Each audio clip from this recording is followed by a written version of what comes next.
Just after 5:45, we received a call, initial call of a shoplift that quickly evolved into a shots fired call. As we arrived on scene, what we discovered was that loss prevention for Macy's had actually contacted a shoplifter. During that contact, a struggle ensued, and during the struggle, actually the suspect pulled out a gun and one shot was fired. During the incident, nobody was struck, and there was no injuries, and the male was actually detained and now is in custody, police custody. Officers, as we arrived on scene, we came into the area. We cleared out the Macy's as well, part of the mall, for officer safety and as well for customer safety at this point in time.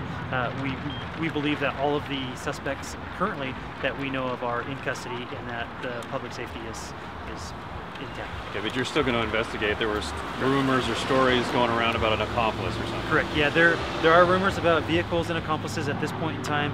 We still need to do investigations, talk with loss prevention, talk with the suspect that we have in custody, and try and determine if anybody else was involved in this. Do you know what he was trying to take?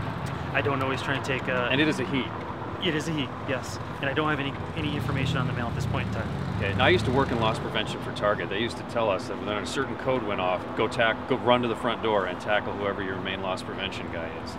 Do you know, is that how they work? I don't know how they work. Do you give advice to stores like this about how they should handle somebody like a shoplifter? We do have a retail theft prevention program, and that's more on the prosecutorial side. It's not so much on the actual apprehension side. Each company has their own policies and procedures, and the steps that they take is up to them.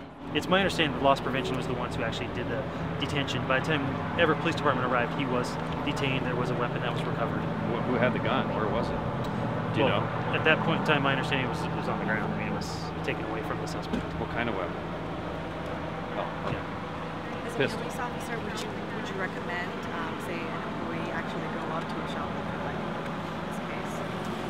Goodness, can you look this way so it's all the same? Yeah, that's okay, fine. We'll do it. As police officers, it's up to the individual policy and the corporate policy for loss prevention on whether or not they're going to make contact with a shoplifter. Obviously, there's always risk associated with that when you are contacting someone unknown to you. And so, in this case, it worked out well. It very well could have not have worked out quite so well. Yeah, could you talk to us about how some of these employees react once they heard the gunshot? Obviously, trauma. People are, I'm hearing, like hiding in the dressing rooms and all that. Tell me a little bit about what these employees do. I don't exactly know, so I can just kind of go a little bit off speculation there. Sorry. So, my understanding is that when the shot was fired, that there was a little bit of chaos inside. Obviously, people were working on getting to safe locations and hiding, taking cover, and those types of things. It's a very good procedure. 911 was called multiple times, which was a great thing. We had many calls for 911 service. Of course, officers were en route as quickly as possible. Shots fired in the mall kind of situation obviously draws our attention, and we came as rapidly as possible. To your point, I think there was a call for assistance behind Macy's regarding someone having a panic attack. That falls in line with that question. Do you have specialists, support personnel to deal specifically with employees and customers in situations like this one? In situations like this, what we'll do is officers will come in, we'll detain the entire scene, and so that means that we're going to pretty much shut everything down for public safety, and then we're going to go through the location. And we're going to go through the location and we're going to search it and make sure that there's no additional suspects or victims. And then after that, we're going to cordon everybody off, and we're going to have our detectives and our officers talk with them. It sounds atypical to me for a shoplifter to be armed. Is that your experience?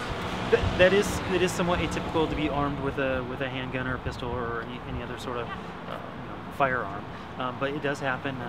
Those types of situations are out there, and that's why people really do need to be careful. Did you see how many suspects? At this point in time, there's one male suspect that we currently have in custody. We will be questioning him. It's unknown if there's any additional vehicles or other suspects outstanding. So that will be part of the ongoing investigation to make that determination.